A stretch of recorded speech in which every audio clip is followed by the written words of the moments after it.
Sable Island, in the year of our Lord, 1797. Since the beginnings of navigation in the Western world, Canada's Atlantic death trap.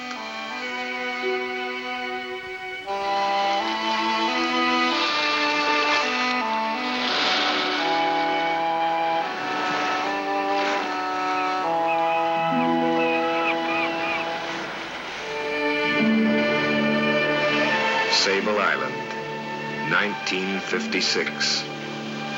Canada's Atlantic graveyard. Schooner Transit of Prince Edward Island. Brigantine East Boston from Catania, Sicily, with a cargo of sulfur, sumac, and oranges. Brigantine Gustav I of and for Antwerp, with sugar, honey, and tobacco. Schooner Vampire, the Ragged Islands. Ship Adonis of and from Portland. Brigantine Hope from Baltimore to St. John's, Newfoundland. Bark Margaret Walker of Halifax. Brigantine Science of St. John's from Matanzas with a cargo of molasses. All of those ships and countless others wrecked on Sable Island, a 20-mile crescent of sand, about 80 miles off the coast of Nova Scotia. My name is Fred Davis. At the moment, I'm in the office of the marine agent at Dartmouth, Nova Scotia. In a few minutes, I'll be leaving aboard the supply ship Lady Laurier for a visit to this Atlantic graveyard. And from what I've heard of the place, I'm rather looking forward to it. Mr. Theakston, one more thing. You were telling me that Sable Island is just made up of sand. Now, out in the open Atlantic like that, why doesn't it wash away? Well, Fred, we take it that it's a matter of the Arctic current, or northern current, coming down from the north and meeting the Gulf Stream coming up from the south and setting up an action that throws up that ledge of sand that we know as Sable Island. Mm-hmm. Men that have studied the floors of oceans tell us that from Cape Cod to the banks of Newfoundland, the Atlantic Ocean is a series of sand valleys and sand hills. And Sable Island, the largest of them all, comes up out of the sea, thus forming a serious menace to navigation. Yes, it must be. I noticed on the chart 200 wrecks since the year 1800. Incidentally, why does it reckon from 1800? Well, that was the first year that a life-saving station was established on Sable Island. There had been so many wrecks, so much loss of life and property, that the Nova Scotia government decided to do something about it. In fact, there were tales of robbery, piracy, and murder. And even worse tales than that. Worse than piracy and murder?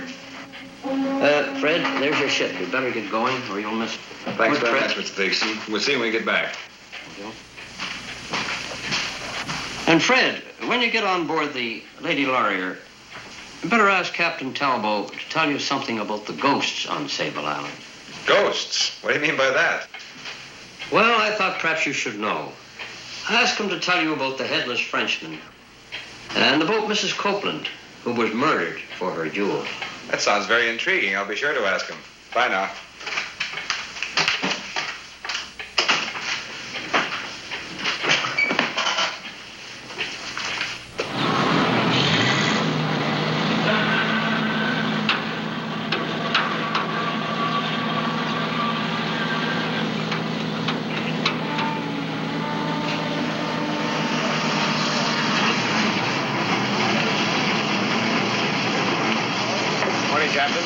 Good morning, Fred. It's sure here will take you to your cabin. Fine. Your luggage are there already. Good. When we get underway, you come up on the bridge. We'll have a little chat. Fine. Thank you very much. This way, sir. Thank you.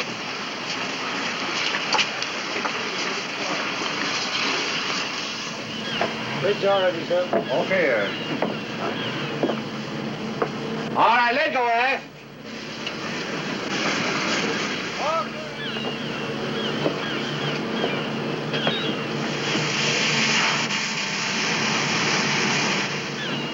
Slow on your starboarding. All right, sir. Half a stern on your port. Half a stern port.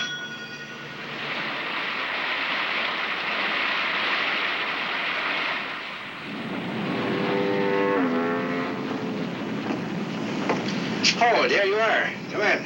Thank you. Did the steward make you comfortable? Yes, I've got a nice cabin, thanks, Captain. Oh, that's fine. Well, it's a fine ship. Yes, the Lady Laurie, she's a nice ship. This trip is a regular trip to Sable Island, with provision, supply, and staff replacement, and so on. We do a trip like that every 3 months or so. And when you're not making these trips out to the island, is it completely cut off out there? Yeah, except for occasional trip from the Air Force when they drop mails on it. How many would there be on the island? Oh, roughly, say 25, 30. And how do they spend their time? Well, they man the lighthouse, and the weather station, and radio station, and so on. They'll be all there on the beach waiting for us when we get there, you see. You won't have any trouble finding the island, will you, in this fog? Well, I haven't missed it yet. Come and have a look. I'll show you on the man chart. Here we are, 10 miles off Halifax, on this course. That's going to take us 20 miles north of the island. Then we're going to haul from the island. Why couldn't you make a straight course for the island? It's to avoid those sandbars that you see here on the west bar, which is shifting all the time. Well, if you have to come in from the north, then how close can you actually get in before you drop anchor? I wouldn't know until I get there. Might be able to come to 1.5 miles, 3/4 of a mile, maybe half a mile. The sand is shifting all the time. So that's Sable Island, eh? That's sir.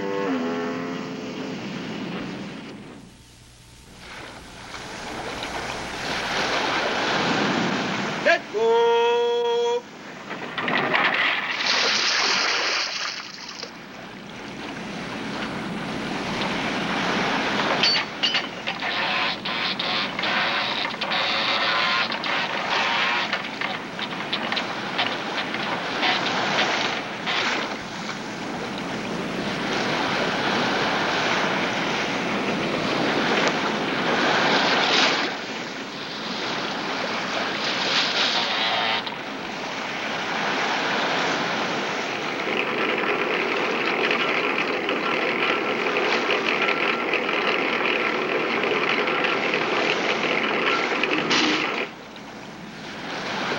Are you ready to go ashore, friend? All set.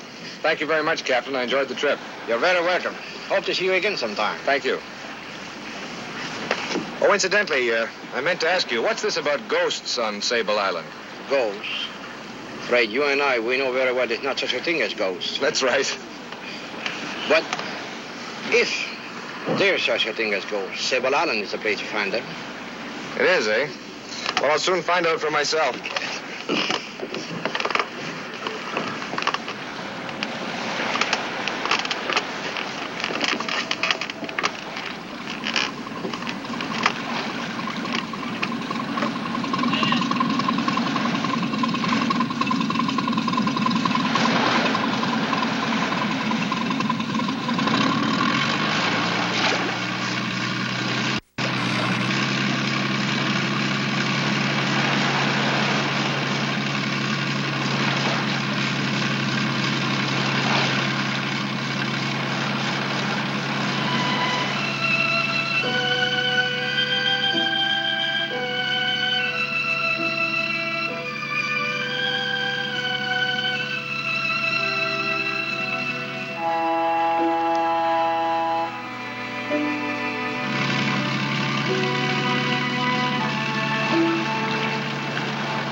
On the beach, most of the population of Sable Island awaited us.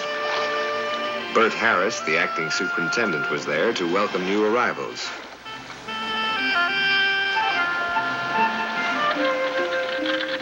Everyone was anxious to get the long-awaited supplies ashore. But something else came first.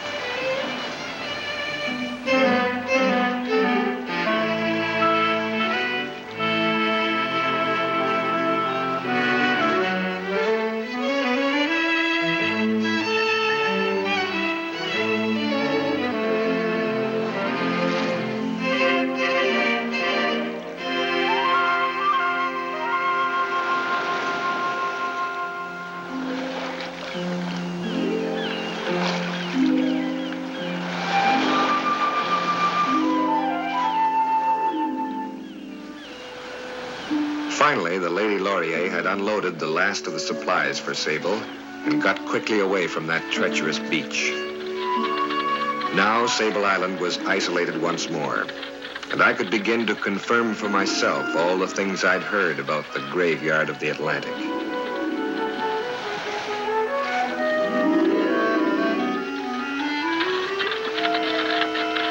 There are no trees on the 20-mile island. There's the rough grass the wild horses use for food, and there's a tough, heather-like growth that helps bind the sand and prevent it from blowing into the sea. Even at that, I was told, Sable's winter storms frequently shift tons of sand, constantly reshaping the island. The wind carves gullies where none have been before, sometimes exposing the ribs of ancient unnamed wrecks, or the bones of unfortunate shipwrecked mariners.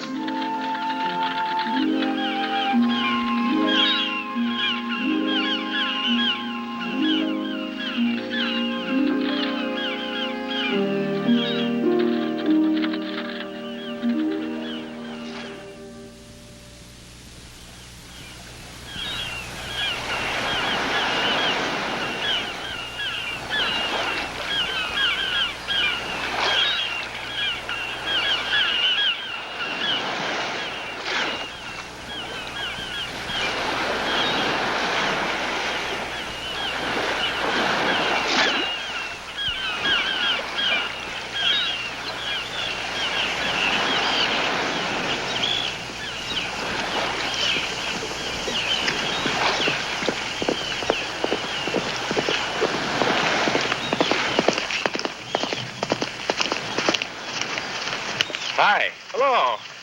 My name's Fred Davis, National Film Board. I heard you were here. I'm Jean Dupagé of the Meteorological Station. Pleased to meet you, Jean. How do you like Sable?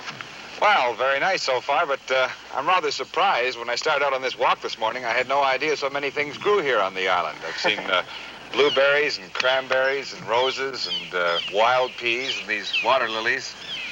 And what are these purple-colored flowers? Those are supposed to be wild orchids. Orchids, here on Sable. Gee, I never expected to find that. Oh, in the old days, they even had a farm of sorts here.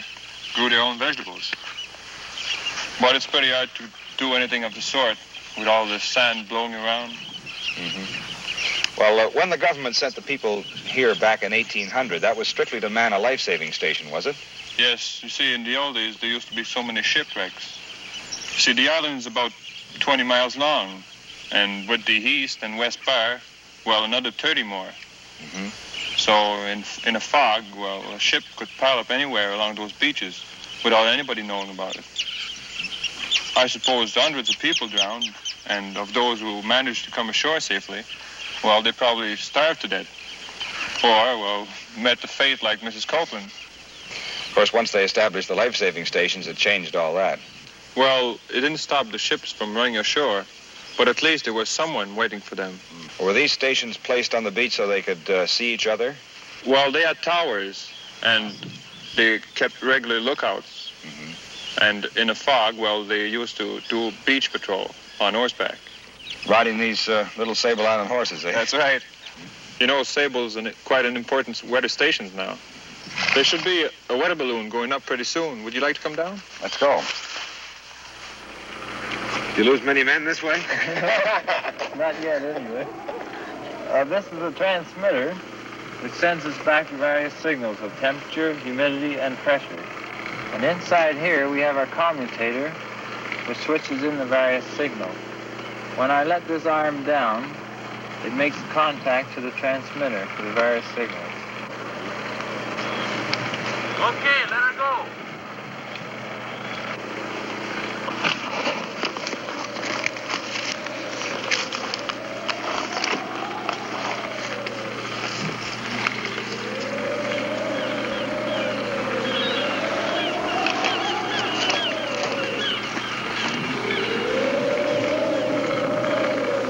They send up 2 of these weather balloons every 24 hours to get weather information from the upper air.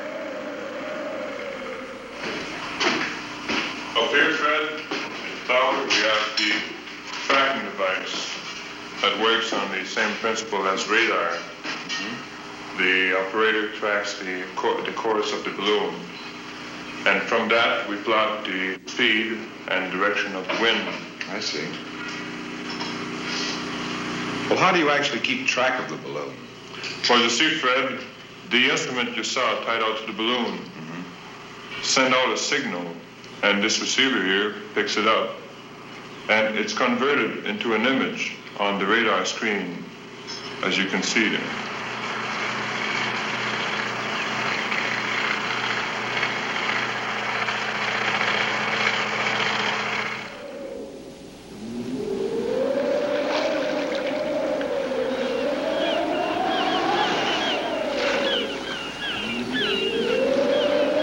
At ground level, there's a reading of wind speed and direction, temperature, cloud formation, visibility, and all the rest of it every hour. This information is radioed at once to Halifax to be relayed to weather offices on both sides of the Atlantic for the guidance of shipping and transatlantic aircraft. I got a chance to see more of Sable when supplies had to be hauled to East Light, about 18 miles down the island. By Sable Island Express, this is a 3-hour trip along some of the finest beaches I've ever seen. Miles of white sand, deserted except for the seabirds. And of course, wild horses. Sometimes a barn horse gets away and rejoins the wild herd from which it came. Then the boys have to go out and round it up, a welcome break in the monotony of the island's routine.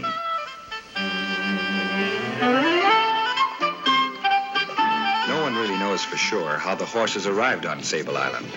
Probably one of the many ships wrecked here during the 1700s had been carrying livestock to the colonies in the New World. And the present-day horses are descended from those early shipwrecked animals. Records show that horses have been on Sable for 200 years or more. Running wild, scraping a living from the sparse growth, fighting for life through the hard winters, many of them are now much smaller than ordinary horses. Some have developed wide hooves for easier footing in the sand, and shaggy coats to protect them from Sable's bitter gales.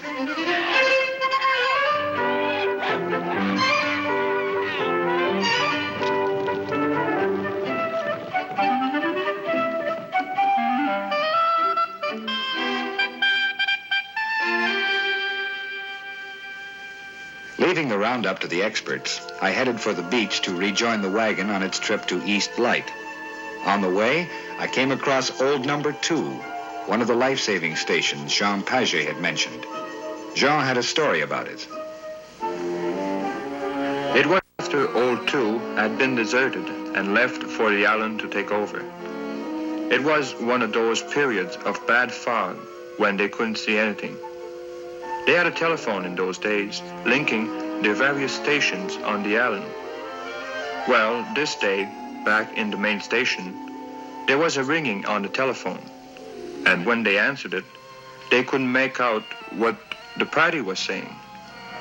He was talking in French, and at the time, there was nobody on the island that spoke French. It gave them a funny feeling, the voice coming out of the fog like that.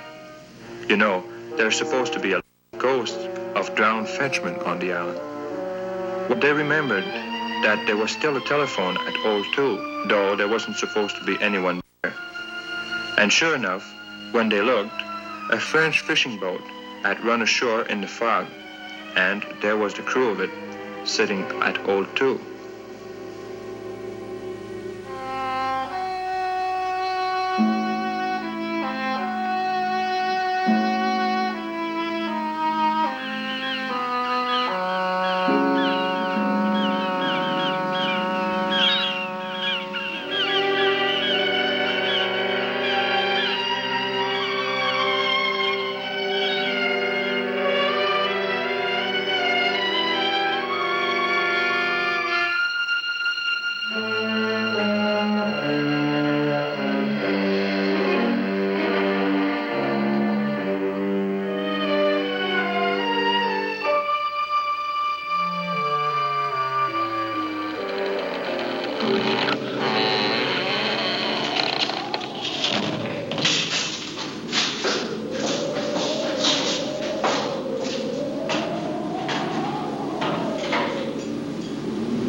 Sable's east light throws its beam for 30 miles or more. Yet the source of its light is a small gas mantle, the type of thing some people use at the summer cottage. A gas mantle about 2 inches high, fed under pressure by coal oil. I had no idea that the actual source of light could be so small.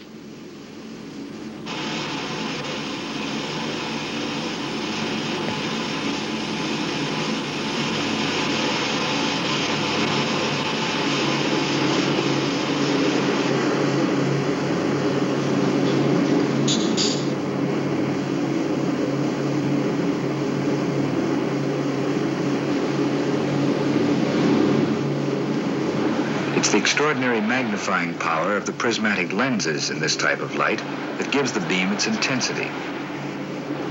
The east and west lights of Sable are a warning to ships approaching her treacherous shores in the night.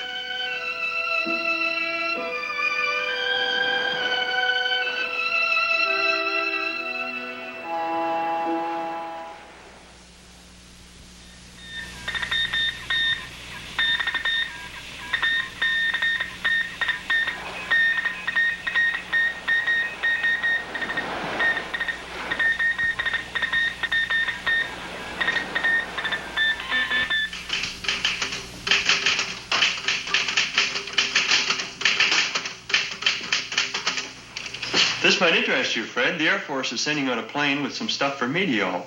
You'll probably get a chance back to the mainland. Oh, that's fine. Of course, I was hoping to be able to see some of these Sable Island ghosts before I went back. Oh, you haven't seen any yet? Not one. Not even Mrs. Copeland? No. You know, you're the third person to mention this Mrs. Copeland. Who was she, anyway? She was on a ship wrecked here in 1797. She managed to get ashore, but she was murdered for her jewels. Whoever did it cut off her finger to get her valuable diamond ring. Oh, you're kidding. No, seriously. She's still seen around the deserted building. That's why the boys around here avoid the old buildings.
Going to Sable to inquire after the wreck of the Princess Amelia, Captain Torrens first made a circuit of the island and came on a hut placed there for distressed people.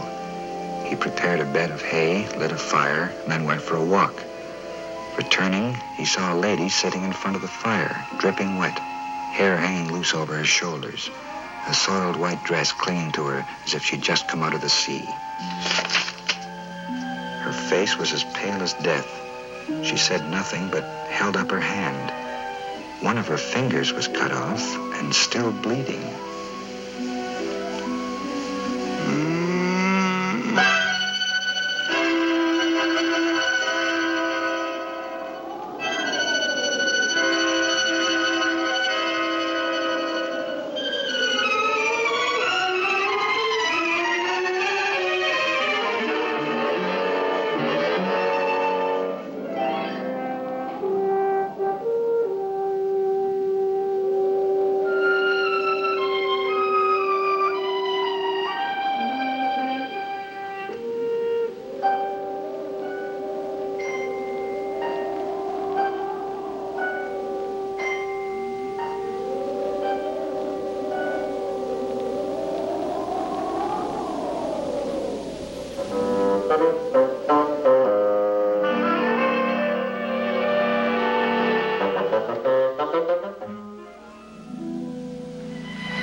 Innocent looking enough from the air, but treacherous and deadly to ships on the sea. The graveyard of the Atlantic.